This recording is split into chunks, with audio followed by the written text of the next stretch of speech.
بسم الله الرحمن الرحيم. حلقة جديدة من برنامج القضية ممكن. عايز بس اقول رسالة للزملكاوية: انت عمرك او عمر نادي الزمالك ما هيعمل مع اي نجم عنده زي ما الاهلي بيعمل مع نجومه. اهلي فرط في حسام وابراهيم انتصارا لمبادئه، او انتصارا للقيم، او انتصارا للمبادئ، او انتصارا للقوانين اللي الاهلي ماشي عليها. الاهلي مشى او رفض يرجع عصام الحضري. الاهلي قال رمضان صبحي وهو في عزه ساعة وتفكر وترد علينا، وقالوا له مع السلامة. وعملنا ايه مع عبد الله السعيد؟ عرضناه للبيع، وراح ساعتها تقريبا فنلندا، لعب مجانا. بس بعد تدخل وزير الشباب والرياضة قبل كأس العالم بتاع 2018 لو تفتكروا، بسبب ان الاهلي كان هيجمده بسبب المماطلة واللف والدوران، وكان هيمضي لنادي الزمالك وتصور معاهم صورة تقريبا تمنها كان وقتها 40 مليون، وكان هيسيب الاهلي عشان الفلوس. ومع ذلك الزملكاويه ما بيقولوش عليه جعان، ولكن هم في الطريق ان هم يقولوا عليه الجعان الجديد بقى، غير الجعان بالبرازيلي هيبقى الجعان السعيد. الزملكاويه ما قالوش عليه انه جعان، بالرغم ان هو كان عايز يسيب الاهلي عشان الفلوس يروح الزمالك، انما ما مش جعان. ده انا كان زيزو يفكر في مصلحته ويروح الاهلي عشان خاطر ما بياخدش فلوسه، وكل موسم بيبقى ليه فلوس من الموسم اللي قبله. ده اللي جعان. ومع زي ما علينا، احنا مش هنمشي على الكلام ده او العقليات دي يعني. انت فاهم؟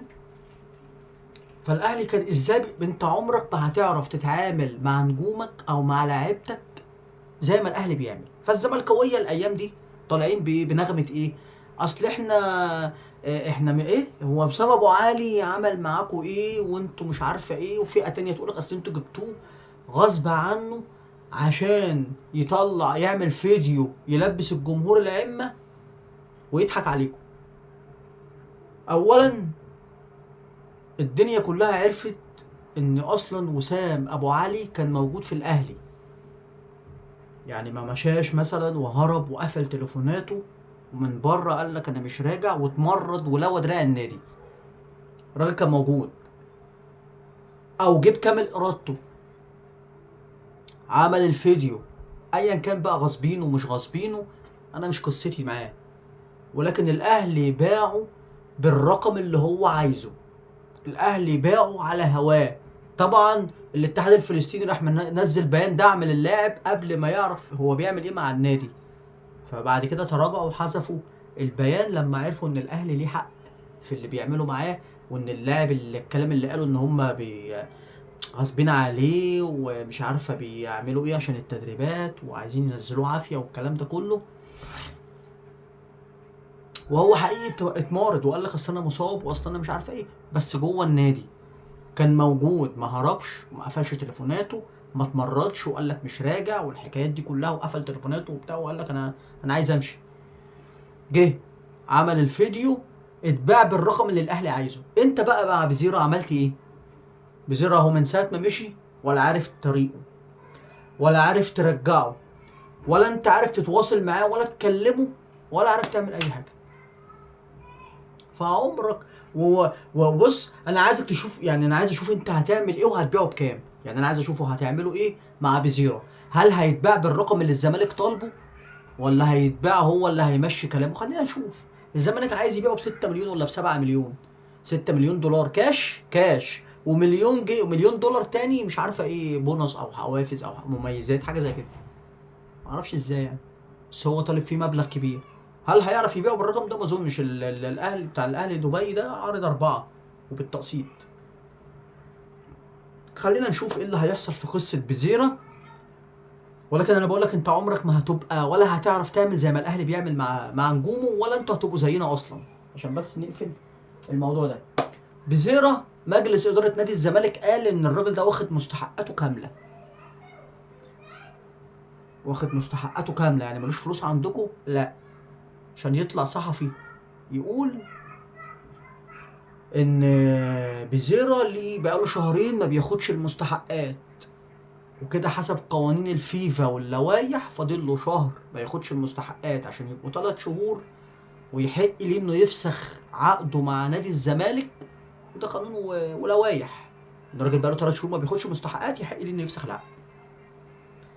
فنادي الزمالك قال لك لا ده واخد فلوسه، والصحفي قال ان ما خدش فلوسه. لو تسالني انا اقول لك انا اصدق الصحفي. ليه؟ لان نادي الزمالك لما اعلن ان هو سدد كل مستحقات اللعيبه اللي ليها عنده مستحقات، طلع وكيل ابراهيم نضاي وقال لك احنا لينا عند الزمالك حوالي 1,700,000 او مليون ومش عارف 500,000، ما خدناش منهم ولا مليم، بالرغم ان الزمالك اعلن ان احنا خدنا مستحقاتنا، وده ما حصلش. فبسبب الواقعه دي او يعني بسبب قصص كتيره في موضوع الفلوس، وده ما خدش فلوس وده ليه فلوس، انا اصدق الصحفي وما اصدقش مجلس اداره نادي الزمالك. وانا مش فارقه معايا دول مين اللي في صادق ومين اللي كاذب، انا بجيب لك الموضوع من اوله وبنتكلم مع بعض. اللي يعني المضحك بقى في الموضوع ان الزمالك يعني بيجهز ملف عشان يروح يشتكي اللاعب. معرفش يعني انت اللاعب اصلا بقاله شهرين ما بياخدش مستحقاته، وانت بتجهز ملف عشان تروح تشتكيه في الفيفا، اللي هو فاضل له شهر لو ما خدش المستحقات هيفسخ العقد ويروح اهلي دبي فري، مش هتعرف تستفيد منه باي حاجه، وتبقى قررت تاني نفس اللي عمله زيزو معاكم لما مشي وانتوا ما استفدتوش منه باي حاجه. عشان كده انا بقول لك عمرك ما هتبقى زيي.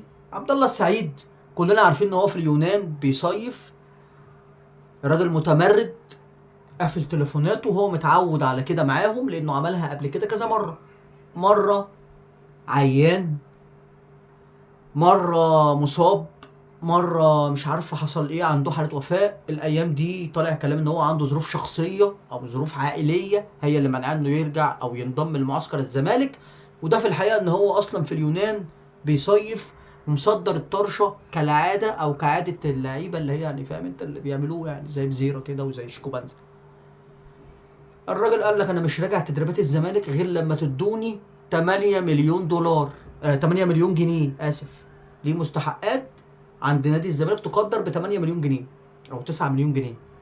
فالراجل قال لك عايزين ننزل التدريبات وارجع للمعسكر اللي محدش عارف المعسكر ده هيتعمل امتى ولا ازاي ولا فين، ارجع ادوني ال 8 مليون هتلاقوني في النادي. ففي اتجاه داخل نادي الزمالك ان هم هيفسخوا معاه يعني العقد، فاهم انت، خد تعالى خد فلوسك على غير العاده، يعني انت هم اصلا ما بيدوش فلوسهم، ما بيدوش فلوس لحد يعني، بس ماشي خد فلوسك ومع السلامه. طب يعني بقى الراب يتمرن ويلوي دراعك وفي الاخر يعمل اللي هو عايزه، ياخد برضه فلوسه وما يرجعش؟ وانت بتربط ده بموضوع وسام زي ما بزيره تقول اصل ده انتوا غصبتوا عليه. طب ما توريني انت هتعمل ايه مع عبد الله السعيد؟ هل هتعرف تجيبه وتخليه يعتذر للاداره والجماهير على الطناش وتصدير الطرشه اللي هو فيه ده؟ وما بيجيش وقافل تليفوناته، محدش يعرف يتواصل معاه ولا يعرف هو فين. اهو عبد الله السعيد 42 سنه وبيتنطط عليهم وبيتشرط ومش هنزل التدريبات الا لما اخد 8 مليون جنيه. والتدريبات النهارده بقت غاليه قوي كده للدرجه دي؟ الاعلام بقى يطلع يقول لنا بقى مشاكل الزمالك دي، بدل ما هو شاغل نفسه بلعيبه الاهلي يطلع يكلمنا عن المشاكل دي. اصل منصف بقرار ما راحش رافض انه ينضم لمعسكر الزمالك. اصل امام عاشور اللي بيتمرن كل يوم في الاهلي متمرد على النادي، مش عارف ازاي هو جوه النادي، يعني هو ممكن يبقى جوه النادي ويتمرد؟ غريبه دي، ما سمعتهاش قبل كده. طب منصف بقرار انضم وتلاقيه انضم دلوقتي في معسكر اسبانيا مع الاهلي اصلا، وكان تقريبا مع فريقه اخر ماتشين وهيرجع ينضم يلحق بعثه الاهلي في ويلحق معاهم يعني التجهيز او المعسكر بره في اسبانيا بدل ما يجي على مصر ويسافر تاني. شاغلين دماغهم بلعيبه الاهلي وسايبين المشاكل بتاعت الزمالك، كلمونا عنها بقى. طيب امام عاشور الاهلي قعد معاه واتكلم معاه، طبعا وائل جمعه ولجنه التعاقدات اتكلموا معاه، يا ابني انت هتاخد في السنه 25 مليون زائد 15 مليون تقريبا اعلانات زائد 10 مليون تقريبا زي مميزات وهدايا، انت فاهمني، وهتعمل ده استثناء لامام عاشور فقط. هتعمل اعلان لفودافون طبعا بجانب كل الكلام ده. وده انا يعني ارفض التعامل بالمنظر ده مع امام عاشور من اداره الاهلي. يا عم الراجل عايز يمد، فاضل له في عقده 3 سنين او سنتين، عايز يمد اهلا وسهلا. ليه بقى؟ اصل انت هتاخد 15 وتاخد 25 وتاخد 10 وبعد كده اعلانات وليك اعلان مش عارفه حاجه من عندنا. ليه التعامل ده؟ احنا ما صدقنا نمشي في الطريق السليم وهنبدا نصلح الامور جوه اوضه اللبس، هترجعوا تبوظوها تاني وده يبص لده وده يبص لده. فانا رافض التعامل ده يا عم. مد مش هتمد، مع السلامه، مد وشد بعيد عننا، مش قصه. طبعا هاني شوبير، محمد هاني شوبير، ياسر ابراهيم، وطبعا هاني شوبير، ياسر، وزي ما قلت لك امام عاشور، الناس دي الاهلي قاعد معاهم وبيتكلم معاهم ان خلاص يعني طبعا كده كده الاهلي لغى الفئه الاولى اللي هي المميزه اللي هي بقى بالفلوس الكتيره، وهنرجع تاني للفئه الاولى اللي هي العاديه. الفئه الاولى اللي هو هتاخد لك مثلا 25 او 30 مليون في السنه. ففي كلام هيقعد معاهم وهيجددوا. وحته الاعلانات دي خلاص بدا الاهلي يكنسلها. الاهلي بقى يعني واخد سكه ايه؟ تعالى انت في شركه طالباك تعمل اعلان، تعالى الاهلي هياخد نسبته وانت اتفق مع الشركه وعيش. طبعا في حاجه اسمها عقود تجاريه، انت فاهم؟ فمفيش حاجه اسمها بقى انا اجيب اللاعب بالاعلانات بتاعته. احنا مش فاتحين اكاديميه ام حسن للاعلانات. احنا مش بنجيب لعيبه موديلز، احنا بنجيب لعيبه كوره مش موديلز يعملوا اعلانات.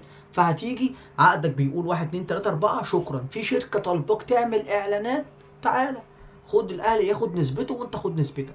غير كده الاهلي مش هي قصه بقى ان انا تعالى وخد اعمل اعلانات وليك 10 اعلانات. عشان كده انا بقول لك انا رافض التعامل بتاع الاداره مع امام عاشور. فكده كده اصلا ان شاء الله باذن الله خلاص يعني هاني وشوبير وامام وياسر خلاص في الطريق للتجديد، او امام هيمد العقد بتاعه. قصه بس في قصه الاعلانات او الاتفاق على موضوع الاعلانات، وان شاء الله كل حاجه هتخلص باذن الله عشان نبدا موسم جديد على نظافه. الراجل لسه بيتمرن اصلا في الاهلي، بيتمرن في الاهلي عشان بس لسه بيقولوا اصل هو ما بيروحش النادي، اصل هو امام متمرد على النادي. يا ابني ده بيتمرن كل يوم في النادي. انتوا بس اللي دماغكوا مسوحاكوا، مركزين مع لعيبه الاهلي مين راح ومين جه، وسايبين الكوارث والبلاوي اللي عندكم. ورونا هتعملوا ايه مع عبد الله السعيد اللي منفض ومصدر الطرش. ورونا هتعملوا ايه مع بيزيرو، هتعملوا ايه مع الشيكو بانزا. انتوا كده كده بتفضتوا النجوم اللي عندكم، مشيتوهم. وممكن تلف وتلاقي بزيرو ده يمشي من الزمالك والزمالك ما يستفيدش منه بمليم. فهل الزملكاويه هيطلعوا يقولوا على عبد الله السعيد الجعان، ولا هو الجعان ده ناس او اللي يعني الجعان دي ناس معينه؟ انا مش فاهم. خلينا نشوف الفتره الجايه دي ايه اللي هيحصل. زي ما قلت لكم الاهلي بيخلص في محمود صلاح، الموهبه بتاع غزل المحله، لعيب مبشر، لعيب مميز. وطبعا زي ما قلت لك انا ما بحكمش على اي حد الا لما اشوف الملعب بعيني، غير كده ما بحكمش. ان الاهلي تيشيرت الاهلي غير اي تيشيرت، يعني تلبس تيشيرت الاهلي الموضوع مختلف خالص غير اي فريق تاني. ان شاء الله الفتره الجايه دي الاهلي يعني الموسم يكون اللي فات ده موسم للنسيان، ويبدا موسم جديد تاني وعوده لهويه وروح النادي الاهلي.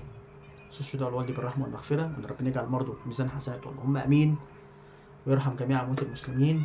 سلام.